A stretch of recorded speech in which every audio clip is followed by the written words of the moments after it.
ह्या अशा टिकाटिपण्या निम्या पगारावर काम करतो म्हणून गावामध्ये 10वी 12वी झालेलं शेमडं सुद्धा कमेंट करू लागलं आता निम्या पगारावर काम करायची गरज नाही राजा तुला, कारण तुला निम्या आणून सोडले 9,000वर काम करावं लागणार.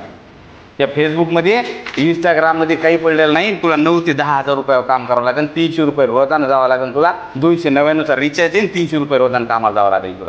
तुला दुसरा पर्याय तुला नाही. म्हणून ह्या सगळ्या कमेंट करणाऱ्या लोकांनी सुद्धा लक्षात घेतलं पाहिजे. त्याचबरोबर संपामध्ये जेवढे लोक होते